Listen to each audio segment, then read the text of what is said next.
Hola, muchas gracias por estar en el programa. ¿Qué tal? Muy bien. ¿Todo bien? Súper, sí.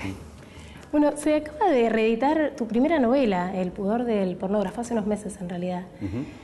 Hace 30 años que la publicaste. ¿Qué te pasó cuando la releíste, si la releíste? Sí, la releí cuando me mandaron las pruebas. Hasta ese momento no me había atrevido, porque tenía miedo de haberme equivocado al decidir reeditarla.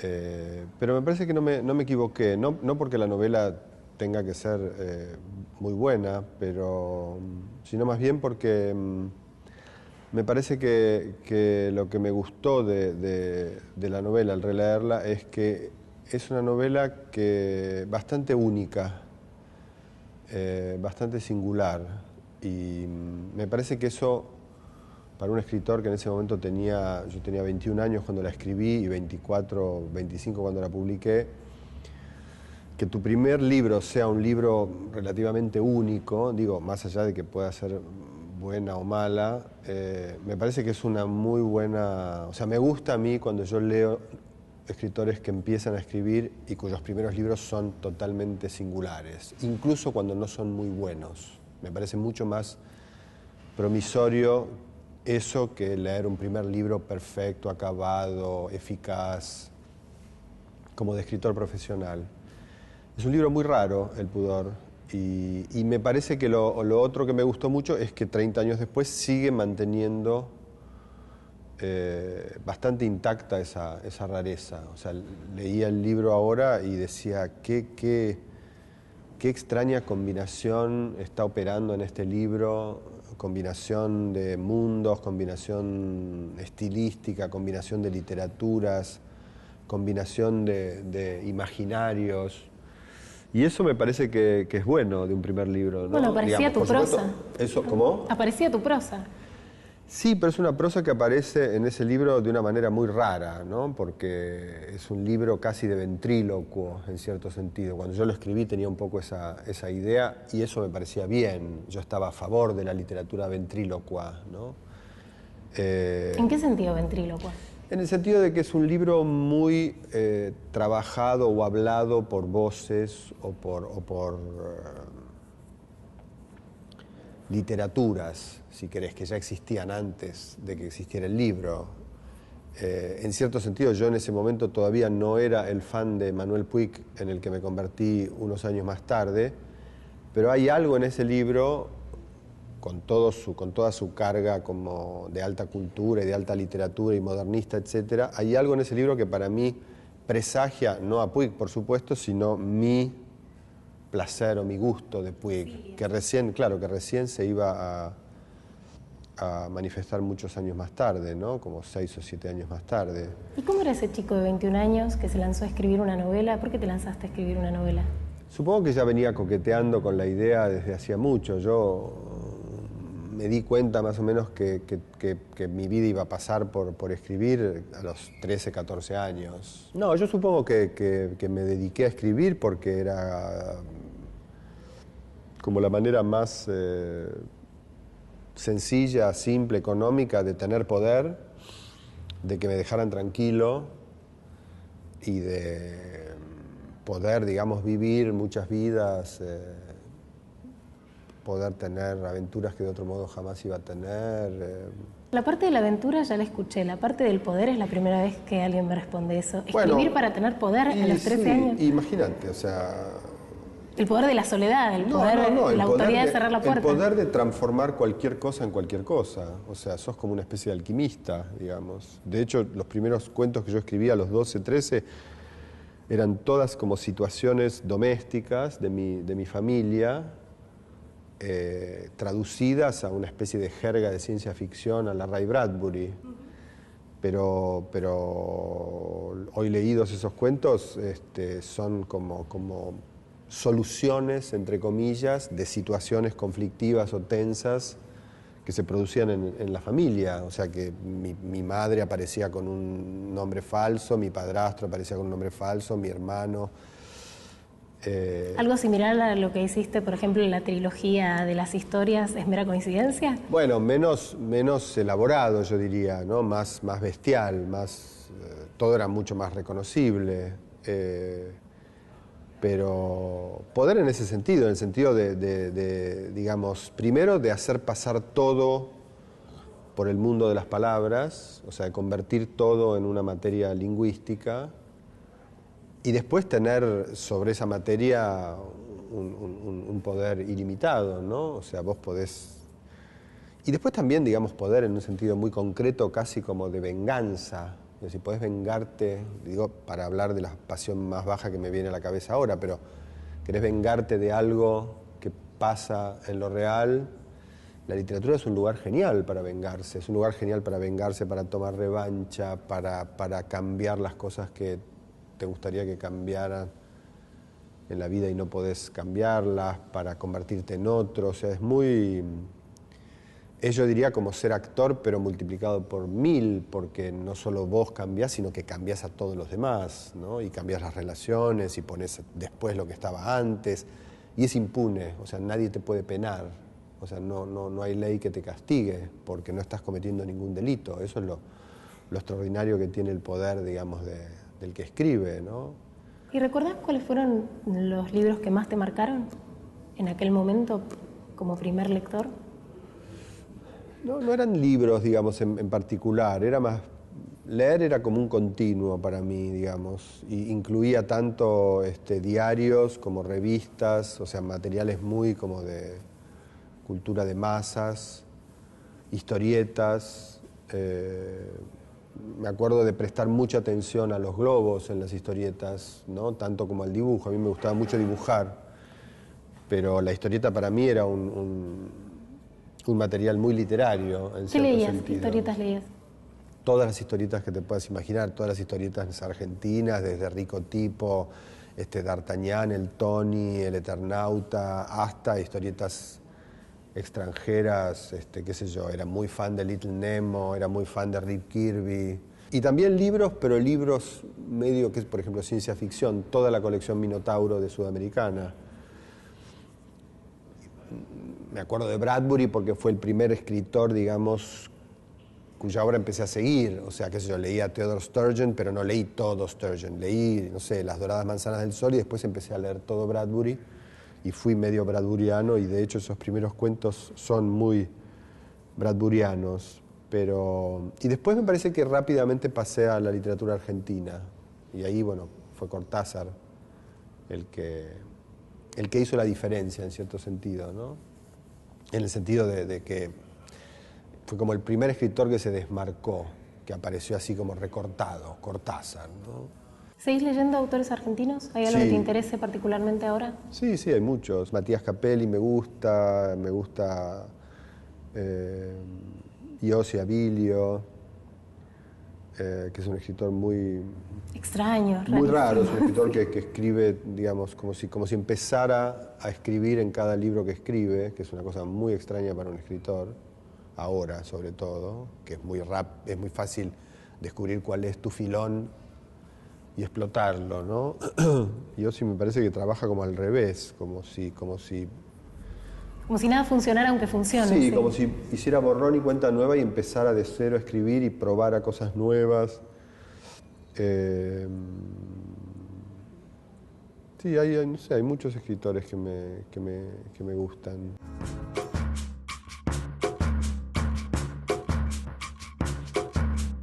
Pero quiero aprovechar el segundo bloque para hablar un poco de tu última obra, de esta trilogía de historia del llanto, del dinero y del pelo, que tiene a los 70 como trasfondo. Quería preguntarte cómo habías balanceado esto de poner la otra historia en paralelo a la historia, ¿no? Con mayúscula.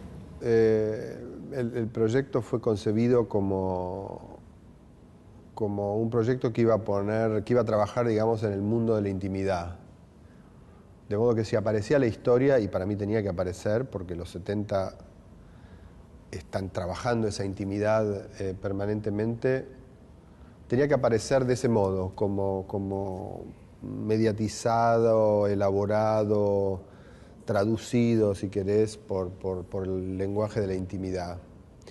Pero para mí justamente lo que me interesaba en las tres novelas era poner un poco en discusión esa especie de clasificación de aquí la época es un trasfondo, aquí la época está en primer plano. Para mí las tres novelas son un intento de borrar o de confundir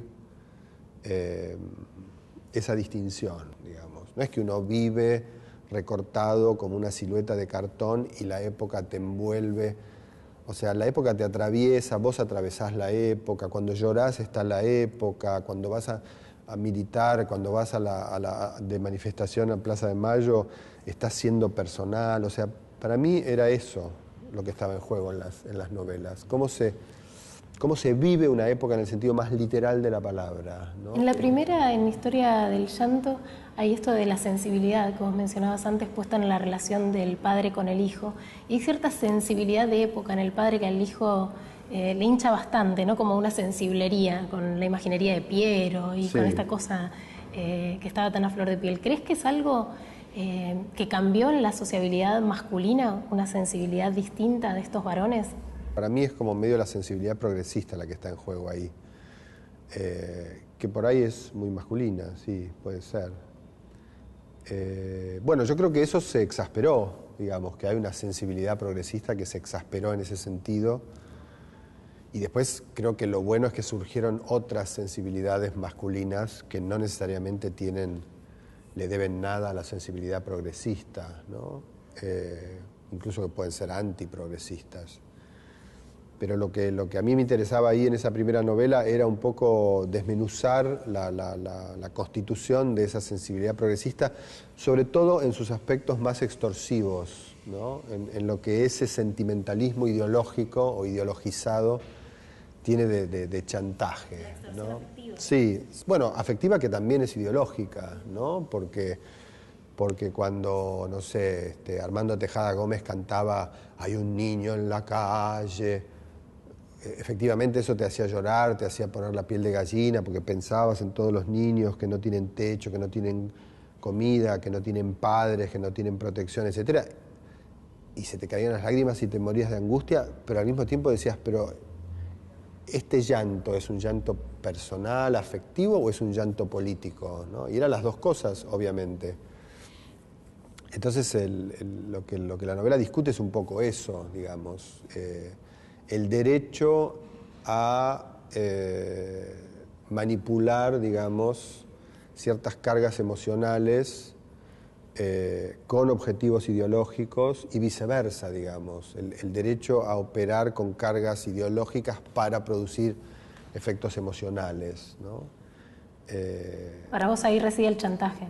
Y para mí ahí hay, sí, como una especie de operación de chantaje, digamos, ¿no? Porque si no te agarran por el lado político, te agarran por el lado sentimental. Y si no te agarran por el lado sentimental, te agarran por el lado político. No tenés escapatoria, eso quiero decir. En ese sentido también es un chantaje. Bueno, leído en clave de chantaje, también la tercera, la que cierra la trilogía Historia del Dinero, hay toda una cuestión del dinero en la dinámica de las familias, ¿no? Sí.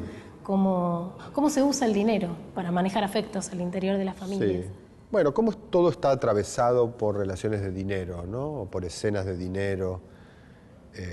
Yo pensaba que a mí lo que me interesaba mucho del dinero era la cotidianidad del dinero, ¿no? Pensaba, bueno, ¿qué otra cosa es tan cotidiana para nosotros como el dinero? Y pensaba que lo único que se me ocurría era el lenguaje, ¿no? O sea, que en cierto sentido el dinero estaría un poco en el mismo plano que las palabras, ¿no? Alguna vez vos me dijiste que los argentinos tenemos el dinero en la boca. Queremos tenerlo en la boca, no en el bolsillo. Y sí. Bueno, yo creo que es una experiencia para cualquiera que viaje, no al primer mundo, digamos, a Latinoamérica. En ningún país de Latinoamérica se habla de dinero como se habla en Argentina. O sea, ¿Te parece que se habla muy obscenamente de dinero? No, el dinero no es un tema, digamos. O sea, solo es un tema cuando te falta dinero o cuando ganaste mucho dinero. Es como un tema circunstancial que depende, aparece en el discurso en función de variables muy circunstanciales, pero no es un tópico, ¿entendés?, cotidiano de la vida de todo el mundo, de los ricos, de los pobres, de los de clase media. Y en Argentina se habla de dinero todo el tiempo, si lo ganaste, si lo perdiste, cómo lo hiciste, el batacazo, el que se salvó, el corrupto, el que labura, todo es una cuestión de dinero. Y la segunda y la trilogía, que es Historia del pelo, ¿qué te llamó la atención de ese rasgo que podría ser leído tal vez como frívolo o como una cuestión menor y que vos desatás a propósito del pelo justamente del protagonista, toda una trama, ¿no? Es muy fácil darse cuenta hasta qué punto el pelo es un fetiche cultural fuertísimo, ¿no? Un territorio, digamos, que está cargado de valores simbólicos, incluso políticos. Yo hablo en la novela de un pequeño documental que hizo la cineasta francesa Agnès Varda en California, en Los Ángeles, en los fines de los años 60. Ella va a Los Ángeles a filmar a los Panteras Negras, una organización radical americana de negros.